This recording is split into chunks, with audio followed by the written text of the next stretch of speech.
unit is targeting mid to upper level drug suppliers.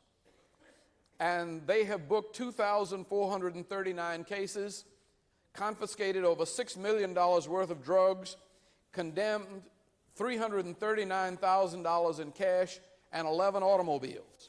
Total narcotics arrests by all elements of our police department reached 5,407 between January and November of 1988. And we're currently adding 25 more investigators to our narcotics unit to pick up this pace.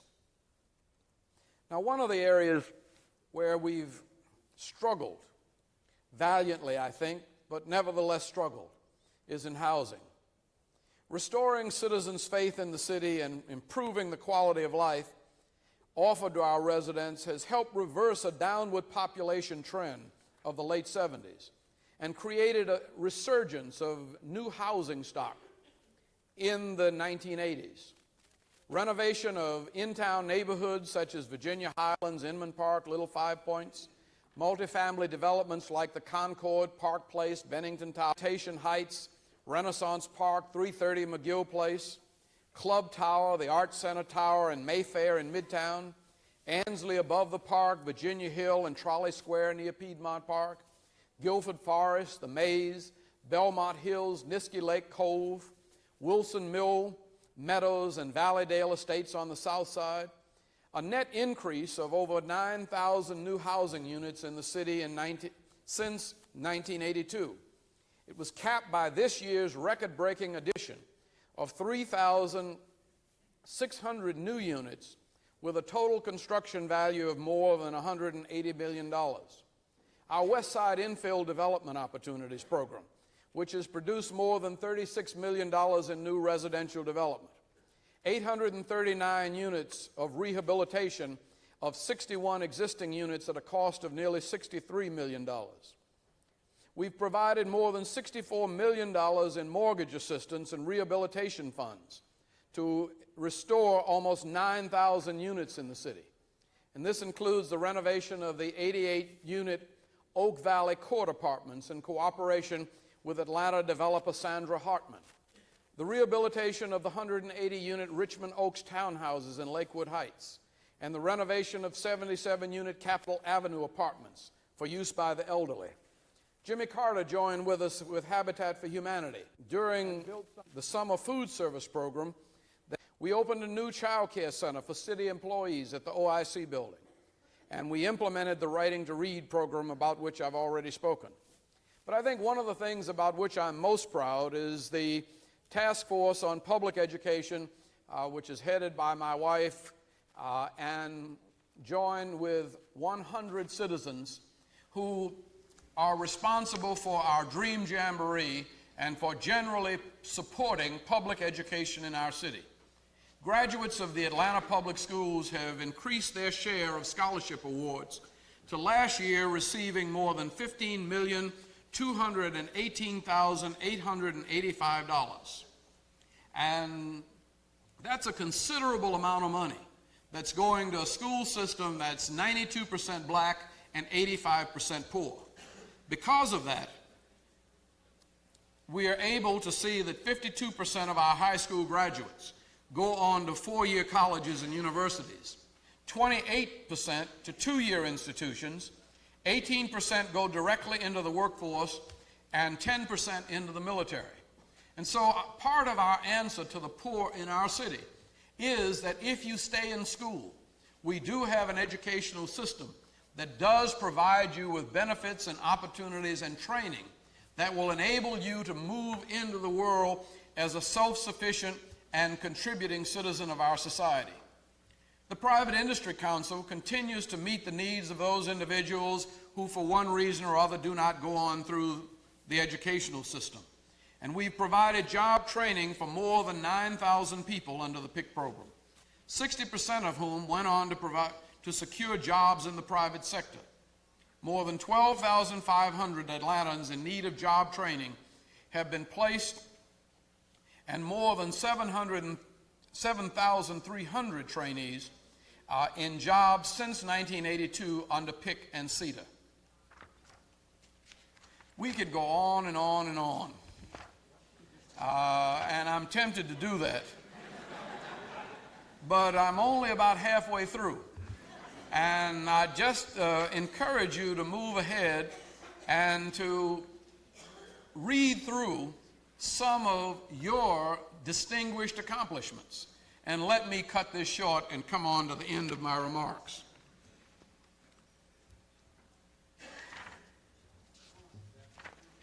I should say, too, that one of the significant things that we've done that represents a new level of partnership with the surrounding area is the $55 million Atlanta Fulton County Water Treatment Facility that will help provide our water needs for Atlanta and the North Fulton area up to the year 2050. We've also entered into agreements with DeKalb County and with Gwinnett County so that improvements in the R.M. Clayton plant will help provide some of the water and sewage needs, not only Atlanta, but the entire metropolitan area.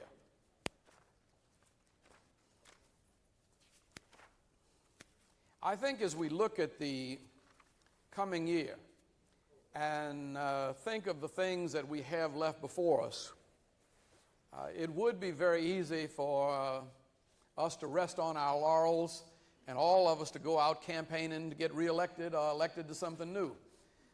But I think we've got a lot of work to do. And I think this is an 8-year term to which I've committed, and one that I would really like to see us move ahead on and help to complete that agenda. I think we still do have to meet an additional crime challenge. And that crime challenge is more than just catching criminals.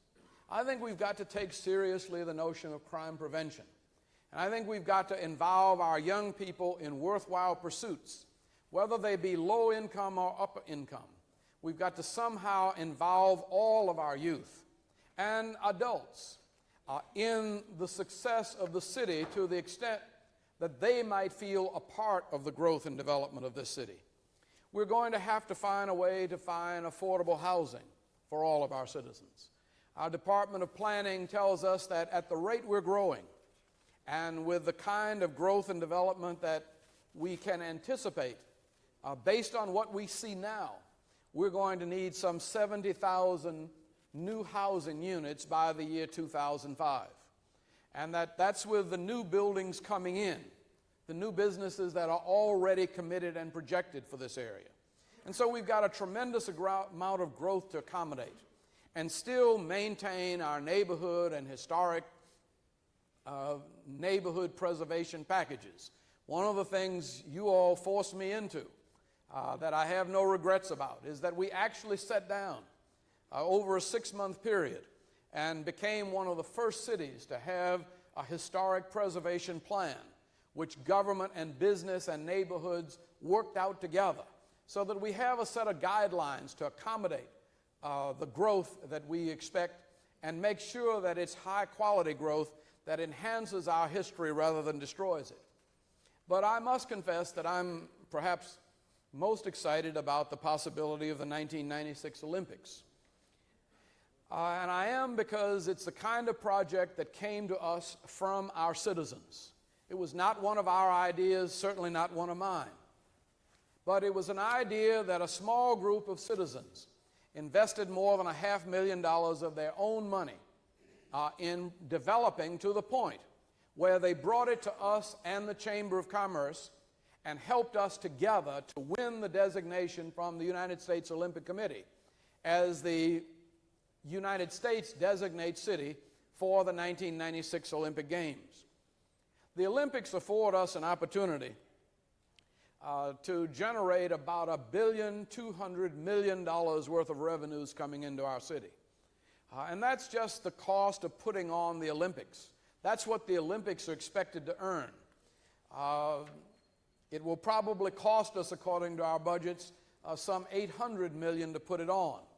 But the way modern Olympics have been developed, both Seoul, Korea, Calgary in Canada, and Los Angeles, have all left the Olympics with more than $100 million in surplus revenues after all of their expenses were paid. And in the process, they have developed the infrastructures of their cities in ways that private taxpayers or private investors alone could never afford to do. And I would hope that as we look forward to the kind of character building and the kind of infrastructure development that comes with the 1996 Olympic Games, that it will give us another target to keep us dreaming together and working together as we did in the Democratic National Convention. When we took that on, few people thought we could pull it off with as little difficulty as we did. And yet, I don't think there's been a finer time in the life of the city of Atlanta. But this gives us an opportunity, I think, to make major investments in youth development and in infrastructure and public facilities. But I would hope we would also accompany the bid for the 1996 Olympics with a pledge to abolish substandard housing in our city by the year 1996. We ought to be able to find a way to develop the life of low and moderate income families and the quality of living in our public housing projects and in our low-income neighborhoods so that any citizens coming to our city and those citizens living in our city would all be proud of the kind of city that we have to present from one end of the city to the other. I was very pleased in my conversations with the Secretary-designate of Housing and Urban Development, Jack Kemp, that he has pledged to come here to sit with us. He's been impressed with some of the things that have been going on. And I'm trying to convince him to use Atlanta as something of a model, a test case for some of the new ideas that he might have in the private development of low and moderate income housing stock. I think we have the kind of environment here. Indeed, we already have the kind of public-private partnership under the leadership of our City Council President with Georgia Pacific and the banks in the Atlanta University area community. We've had conversations with Morris Brown and with AEDC about developments in Vine City pertaining to the Georgia Dome. What we have learned, I think, in the past, that if we dare to dream and if we dare commit ourselves to those dreams, then many, many more things can be accomplished than any of us might have imagined. I remember in my first inaugural speech wishing and feeling rather ambitious and courageous in suggesting that in the course of our first term, we might generate 25,000 new jobs in this city. And that was at a time when cities weren't generating many new jobs.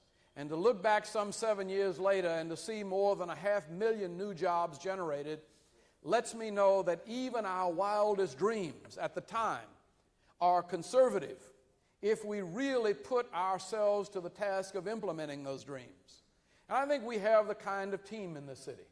We have the kind of team in our city employees who have done a yeoman's service, even though we have cut them back from almost 12,000 city employees to just a little less than 8,000 city employees.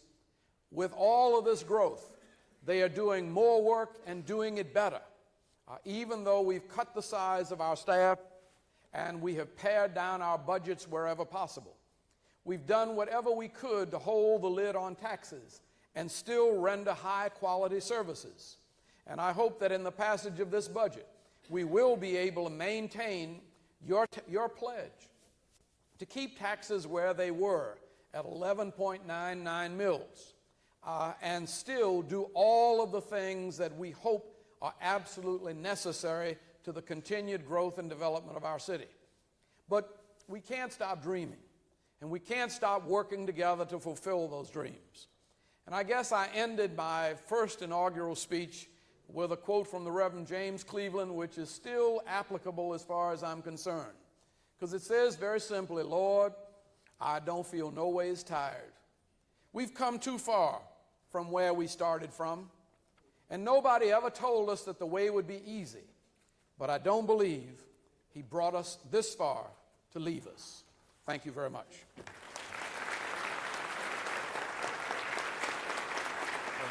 Thank you very much. Thank you very much.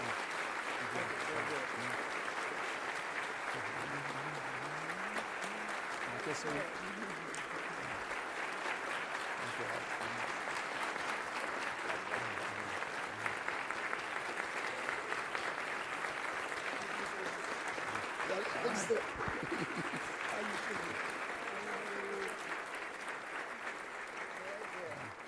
Very good. Thank you very much. Mr. Mayor, thank you for a great, great speech and setting guidelines for us to live by in the year 2000. We will now recess downstairs to the time capsule, and then we'll real soon the council meeting over in the old stadium. Thank you very much for coming.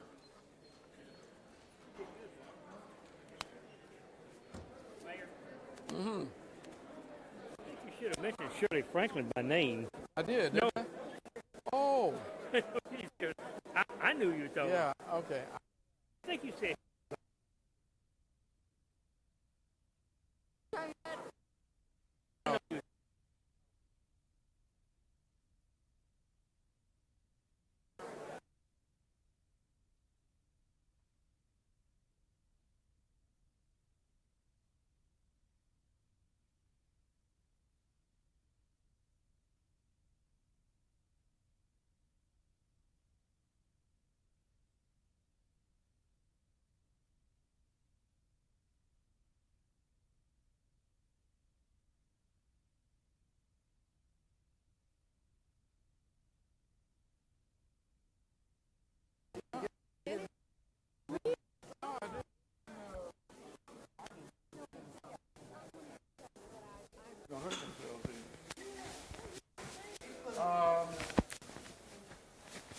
Yeah, you're talking about Coretta. Yeah, no, leave that. That's for her. Okay, you got something. You can take them home. Okay, no, I'll just, I'll call you. Okay.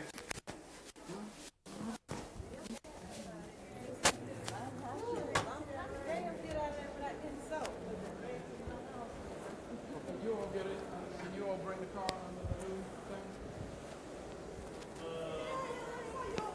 Hey. That lady was great. Let me check. She gonna go to the reception. She's on the reception. Ain't nobody. When we get ready to leave. I'll check on see if they go. That was wonderful. Yours too.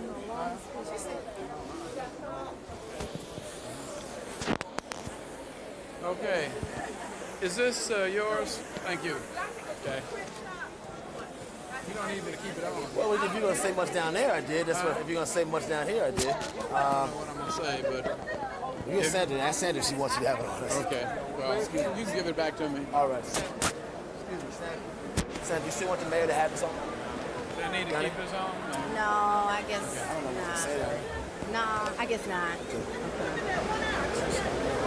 You need to get downstairs ahead of them.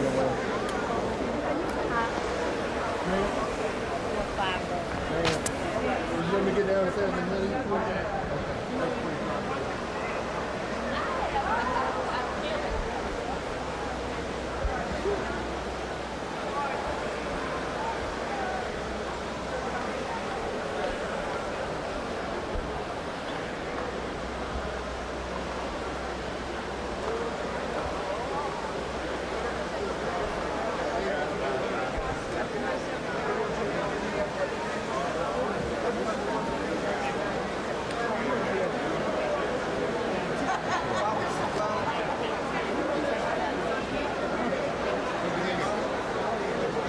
Wait, I need a split second to change chairs.